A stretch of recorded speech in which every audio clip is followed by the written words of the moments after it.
All right, Jake Stuart here with the National Sports Media Association. Today, we're talking to Jeff Metcalfe. He's the Arizona Sportswriter of the Year for 2021. Jeff, thank you so much for being here. Well, thanks, Jake. It's good to be here and grateful to win the award. Absolutely. Well, that's what I wanted to ask you first off. What does this award mean to you? You've been in the industry for a long time. Just to cover your background a little bit, you wrote for Arizona State for a really, really long time. The Olympics, the Phoenix Mercury in WNBA, and you covered Valley sports since 1985. Correct me if I'm wrong, but you retired in October. So congratulations to you, Jeff. And this is your first award this year. Yeah. So I've been a finalist for this award two times previously, but this is my first time to win it, and it means a lot to me.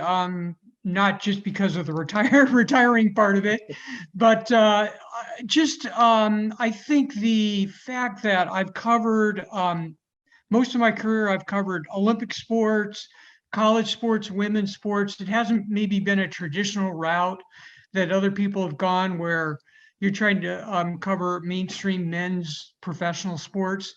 So it's rewarding for me personally, but it's also by extension a reflection that you can take a little bit different path, you can cover other things, and you can still be recognized for that.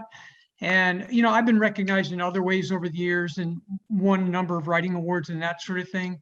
But I think that's how I look at this NSMA award, sort of like, it's good for me, but it also reflects on the people that I cover.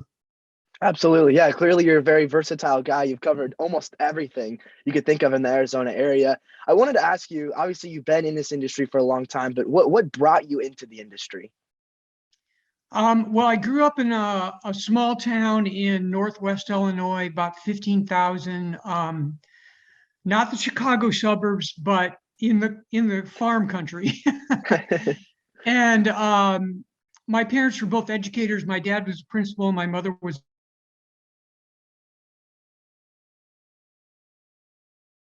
into journalism. But while I was in high school and really even a little bit before that, I kind of knew that I wasn't going to have an exalted athletic career myself. I played some tennis, and then later on I became a runner and that kind of thing. But I was never going to be a great athlete, but I was always really interested in sports. And grew up as a really big Chicago Cubs fan. My dad was a huge Cubs fan, so there was a lot of interest there. We also got at our house, even in a small town, we got 3 newspapers delivered every day.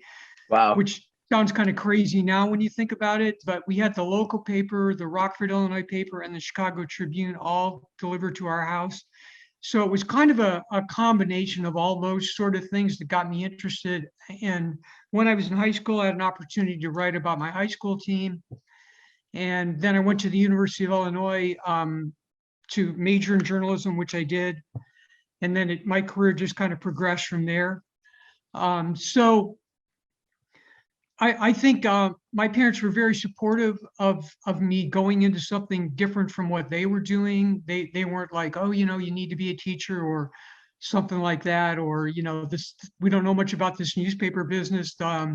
You sure you really want to do that? They never said that to me.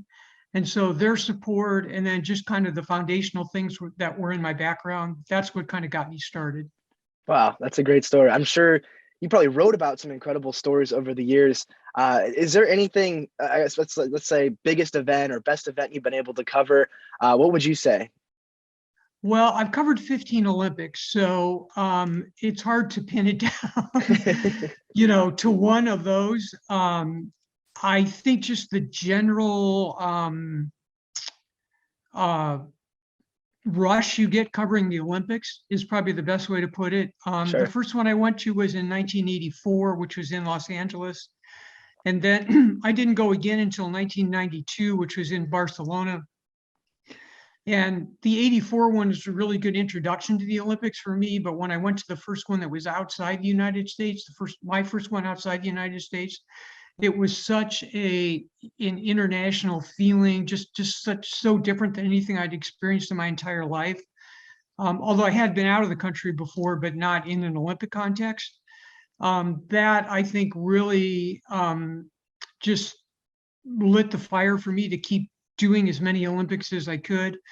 And then the Olympus is sort of a unique animal unto itself. And the thing that's good about it from an individual standpoint is once people realize you know how to cover the Olympics, there's some value in that because you don't have to start with somebody that's never done it before and go through the whole learning curve. Sure. So the more that I covered, the more chances I had to cover it, on an ongoing basis. And I went to the 92 and 96 summer games. Then I started going to the winter games in 98. And then I went to every single Olympics from 96 through Tokyo last summer. And then 2 before that. So that's how you got to 15. So for me, the main thing would just be the Olympics generally, not any one, games themselves. That makes sense. No, that's awesome. You've covered so many Olympics. It's hard to pin one down, I would say. Yeah. Yeah. Absolutely. And people always want to know which one's the best one and how do you rank them. And it's hard to say because no matter what you may be at one that maybe isn't the greatest in terms of the location or the way things are going for you during that 3-week period, but you're still watching incredible things every single day.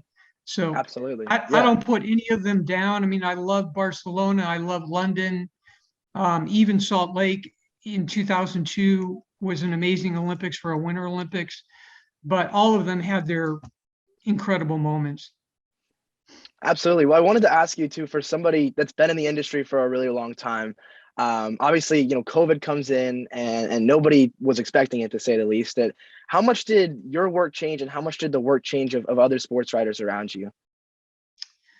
Well, we stopped going to the office, which is still something that I really enjoy doing. A lot of people, especially if you're covering uh, Major League Baseball or the NBA, you're not in the office much anyway. But because I covered college sports, I'm still able to go in the office quite a bit, and that always was kind of a touchstone for me with other people that I was working with, just the feel of being in the newsroom. Um, it just always lent to the camaraderie of what you were doing as a group at your newspaper if you could be in the newsroom. So not being able to do that and having to work at home from like March of 2020, all the way through the end of my working career, that was really hard. That it didn't necessarily accelerate me retiring because my wife and I were already kind of planning the timetable anyway. But I just say that period was really hard for me for not being in the office, and then just the restrictions that are on you when you're trying to do certain things over Zoom and group settings, and you can't get the same relationship or feel for interviews. Maybe you get one question in, maybe you get 2 questions in, and then they're on to the next person. You can't follow up on things. So trust me, doing things in person is always better. Yeah, yeah, I believe that. And we're doing a Zoom call right now, so there's nothing wrong with that, and it's a one-to-one thing, and that's good. But you know, I'll always err on the side of doing something in person if I get the opportunity. Do you want to do an interview over the phone, or do you want to do it in person? I'll always say in person every single time, Absolutely. because you can't just get the nuance, the you know observations that you get when you're doing things one-on-one. This past WNBA season, after I came back from the Olympics, the Phoenix Mercury ended up going to the WNBA finals. And when I came back, they had lifted some of the restrictions. And so we were able to do things in person the latter part of this last season. And just getting back in, being able to do that, even at the Olympics, we could do some, although we had a lot of protocols in Tokyo, but just being able to get back toward the end of last year and be able to do things in person was really gratifying. I bet. I bet. The last question I wanted to ask you, Jeff, myself being a sports writer, and I know many people watching this are sports writers themselves. What would you say is some advice you'd give to people, going down something that you had started a long time ago? Well, the Cronkite School at Arizona State produces a lot of high quality journalists. I've been able to be around them a lot while covering Arizona State. And they ask me this question quite often, like, what kind of advice do you have for starting out? Or, how did you get from where you started to where you got to, and that sort of thing. And one thing I always tell them, and it's still true today, I think to a certain degree, is don't be afraid to start at a level that you might think is below where you think you deserve to be. Because I think sometimes students come out of college and they have this feeling like, you know what, I've been covering college and I've been doing this high level work and I should jump right to a certain level and be able to, do the equivalent of what I've been doing in college or above that. And it doesn't necessarily work that way in the real world. It certainly didn't when I started, and I don't think it does today either.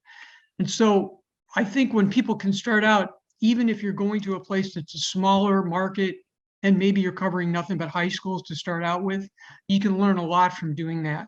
And if you go in and you're really willing to apply yourself, show your work ethic, show your ability, show your curiosity about covering everything, treat everything the same way you might if you were covering the Super Bowl, say.